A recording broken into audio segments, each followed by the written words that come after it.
let me ask you, did this ever happen before you got married? Never. And when was the first time? The first time was very soon after we were married. And to be fair, so women understand, there's a lot of women that are watching this that are maybe seeing bits and pieces of something that looks familiar. To be fair, I took the first hit in our relationship.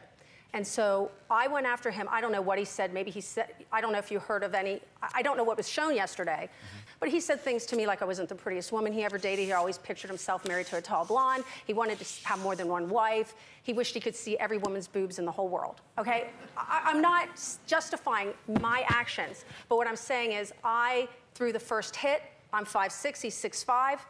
I don't even know if I made contact. That's when he took me, threw me on the bed, spanked me with his open hand, and in my mind, that was kind of a no harm, no foul, like we were both idiots.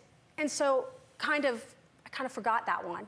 Then the second time happened in the car, and that's where I had that moment. I just quit my job at a big corporation where I was able to provide for myself.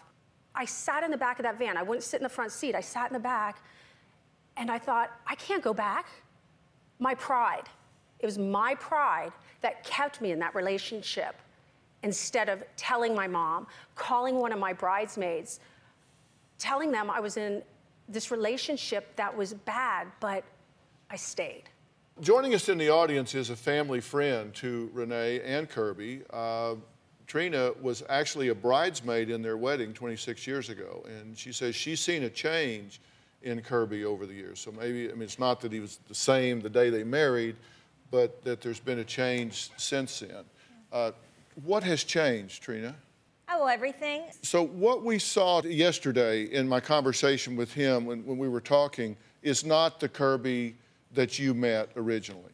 Not it's originally. Not the Kirby she married. No, not originally. But I do remember the dog's story. She told us that Biff died, and she told us that he was left dead to be raised for the dead. And that was the first time, and our oldest child was 5 years old, that as a group of bridesmaids, we were like, oh my gosh, he's sick. Like, what's wrong with him? We had no idea that Kirby was not thinking clearly, but that was our red flag as a peer group. But we didn't live in the same town as her, so we had no idea what was going on. But that's pretty far into it by now. This wasn't their like first child was 5 years old. Like you could do something before you did it.